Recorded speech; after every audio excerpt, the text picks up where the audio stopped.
거기서 그렇게 하는 거 아닌데 개 못하네. 저먹이랑 효과음 촌스러움. 눈썹 모양이 너무 거슬림.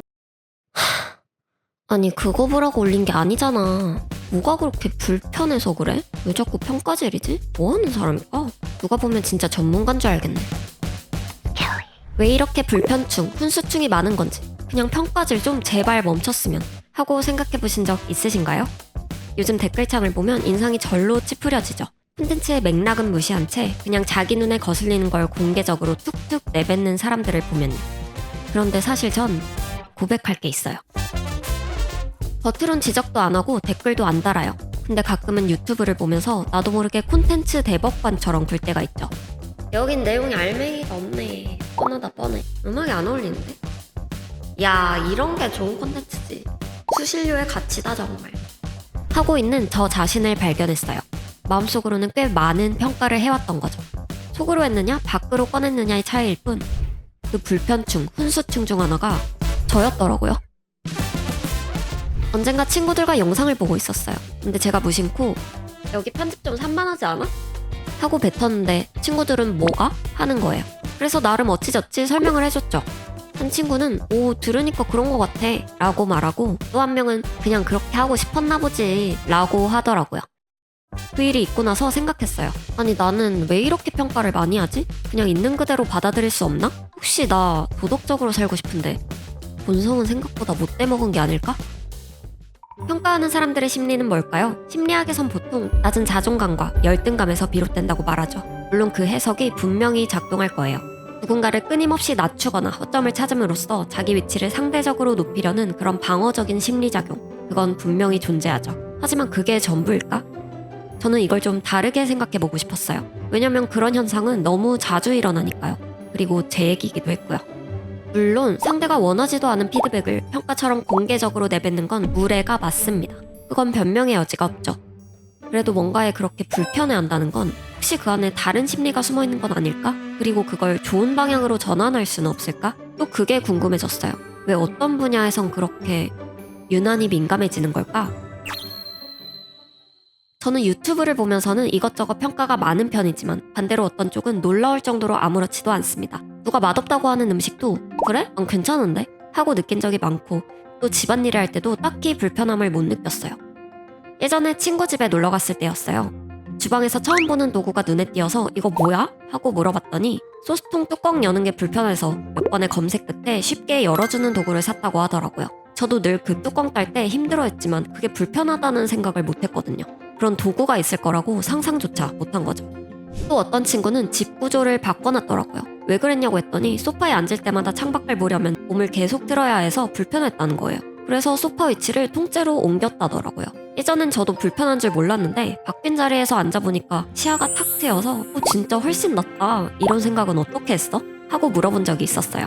처음엔 대수롭지 않게 여겼는데 집에 돌아와 곰곰이 생각해보니까 그 친구들은 이미 집안 곳곳에서 작은 불편을 감지하고 분석하고 개선하는 사람이었다는 생각이 들었어요. 저한테는 그냥 잠깐 지나간 귀찮음이었을 순간을 친구들은 해결 가능한 문제로 보고 실행했던 거죠. 이런 걸 보니 불편함을 느끼는 건 어떻게 보면 감지하고 인식하는 능력이 뛰어난 게 아닐까? 하는 생각이 들었고 그때 알았어요. 아, 난 집안일 쪽엔 굉장히 둔한 편이구나. 왜 이렇게 거슬리지? 저 방식은 좀 비효율적이지 않나? 이런 생각이 자꾸 떠오른다는 건 어쩌면 내가 그 분야를 많이 보고 무의식적으로 관심을 쏟고 있기 때문이 아닐까요? 관심이 쌓이면 처음엔 그냥 거슬렸던 게 어느 순간 왜 거슬린지가 보이기 시작하고 그런 감각이 생기면 자연스럽게 이런 상상이 일어나죠. 내가 하면 다르게 해볼 텐데? 우리는 흔히 재능을 겉으로 드러난 결과로만 판단합니다. 그런데 어떤 분야에 자꾸 마음이 끌리고 미세한 차이가 눈에 들어온다면 그 감각 자체가 이미 재능의 징후일 수 있다는 거예요. 만약 그 불편함을 그냥 넘기지 않고 내가 바꿔볼까? 하는 마음이 든다면 그게 바로 내가 좋아하는 걸 향해 나아가는 첫 걸음일지도 몰라요. 게임 플레이를 보고 다른 방법을 떠올리는 건 남들이 생각하지 못하는 전략을 상상할 수 있다는 뜻이고 예능 자막이 거슬렸다는 건 그 장면에 어울리는 연출 스타일을 이미 생각하는 걸 수도 있어요. 눈썹이 어색하다고 느낀 것도 미적인 균형, 조화, 비율 같은 시각적인 감각이 민감하다는 거겠죠. 물론 이 사람들이 쓴 말투나 표현은 꽤 무례했지만 그 말이 나오기 전까지는 다른 사람들이 보지 않는 무언가를 보고 있었던 거예요. 그 감각이 실행으로 이어졌다면 꽤 멋진 결과물을 만들어낼 수 있었던 사람일지도 몰라요. 어쩌면 이미 그 분야의 전문가일 수도 있고요. 만약 이 말이 너무 비약처럼 느껴진다면 아마도 평가 댓글이나 다는 사람들이 실제로 뭔가를 만들 거라고는 쉽게 상상할 수 없기 때문일 거예요.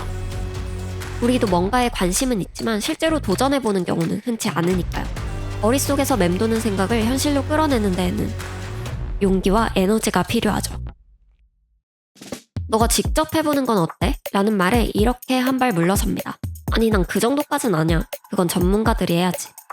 때로 이런 말들은 실패할 바에 아예 시작도 하지 않는다는 자기 불구와 전략일 수도 있어요. 내가 하면 이렇게 할 텐데? 생각은 들지만 막상 하려 하면 혹시 해봤는데 못하면 어쩌지? 하는 불안이 스치고 그 불안을 느끼기도 전에 그냥 애초에 안 하기로 마음을 접어버리는 거죠.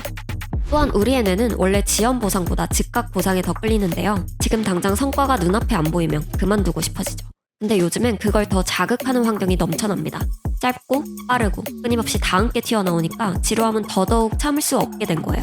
그러다 보니 처음부터 잘 못할 것 같은 건 아예 시도하지 않습니다. 혹시 시작했다가 실패하거나 금방 포기하게 될까봐 차라리 계속 구경만 하는 거죠.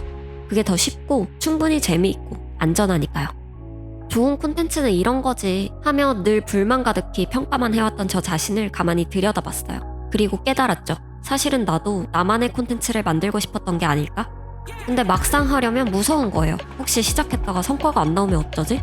그 한 번의 실패가 내가 지금까지 쌓아온 기대감을 통째로 무너뜨리는 건 아닐까? 사실 영상을 만들면서 나만의 인사이트를 나눠보고 싶은 마음은 있었어요. 그런데 그럴 때마다 난 그렇게 전문가가 아닌데, 실력도 부족하고 공부에 깊이도 없는데 좀 더 준비됐을 때 시작해야지 생각했죠. 그렇게 미루다 보면 난 항상 뭐든 될 수 있는 사람으로 남을 수 있었거든요. 참 그럴듯하잖아요. 아직 증명되지 않은 가능성, 그걸 지키고 싶었던 거예요. 근데 아이러니한 건 확신은 말이 아니라 행동에서만 생긴다는 거죠. 그럼 우린 대체 뭘 해보면 좋을까요? 저는 꼭 고난과 인내를 거쳐야만 의미 있는 결과가 나온다고 말하고 싶진 않아요. 우리 모두가 재능을 찾아 그 분야의 전문가가 되어야 한다는 말도 절대 아니고요. 그냥 어떤 것에 유난히 자꾸 불편하고 자꾸 눈이 가고 자꾸 평가하게 된다면 그건 내 무의식적인 욕망이 슬쩍 고개를 든 걸 수도 있어요. 그럴 땐 나도 한번 해볼까? 하고 가볍게 선택해보는 것만으로도 일상이 훨씬 재밌어질 수 있다는 거예요. 거창하게 시작할 필요 없어요. 그냥 이상하게 거슬렸던 게 있다면 그 순간 휴대폰 메모 앱을 켜고 한 줄만 적어보세요. 왜 불편했지? 이걸 내가 바꾼다면? 그 분야를 전공했든 아니든 관련 지식이 있든 없든 그건 신경 쓰지 말고요. 예를 들어 누군가의 레시피를 보고 요리를 따라해봤는데 어딘가 좀 심심한 맛이 날 때 해봤더니 노맛이네 하고 넘기지 말고 그 순간 이렇게 써보는 거예요. 좀 밍밍했음. 그리고 상상해보세요. 내 입에 어떤 맛이 더해지면 좋았을까? 다음엔 간장을 더 넣든 레몬즙을 뿌려보든 작은 시도를 해보는 거죠. 어떤 분야든 내 일상 속의 불만을 기록하고 거기서 한 발 더 나아가 해결책을 상상해본다면 어느 순간 깨닫게 돼요. 아, 내가 이런 걸 생각보다 좋아했네? 아니면 싫어했네? 잘하네? 못하네? 그렇게 내 진짜 취향을 하나둘씩 알 수 있게 됩니다. 그런 경험은 어떤 쇼츠를 보는 것보다도 훨씬 더 강렬한 기분을 선사할 거예요. 요즘 사람들은 불평이 너무 많다고들 하죠. 한국 사회가 병들었다는 말도 참 자주 들리고요. 근데 저는 오히려 그게 감각이 예민한 사람들이 많다는 뜻 같기도 해요. 재능이 많은데 그걸 아직 어떻게 표현해야 할지 몰라서 불만 속에 갇혀있는 건지도 모르죠. 그래서 자꾸 평가하게 되고 툭툭 던지는 말이 많아지는 건 아닐까요? 그 부정적인 습관을 한 번쯤 나를 키우는 연료로 써본다면 혹시 모르죠? 당신 재능 있어. 그런 말을 듣게 될지도요. 물론 지금 당장은 떠오르지 않을 수도 있어요. 그런데 새로운 음식도 직접 먹어봐야 맛을 알 수 있고 내가 좋아할지 판단할 수 있잖아요. 저도 그랬어요. 친구들 얘기를 듣고 나서야 저는 집안일을 꽤 못하는 편이라는 걸 알았고 관심이 없다는 것도 깨달았는데 그 이후로 이상하게 관심이 생기고 그전엔 아무렇지도 않았던 것들이 이상하게 자꾸 눈에 밟히기 시작하더라고요. 오, 이런 채널도 있었구나.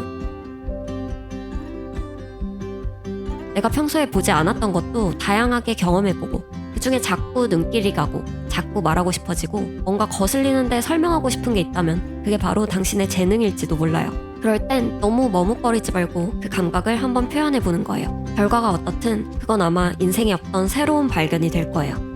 생각보다 잘 맞는 직업?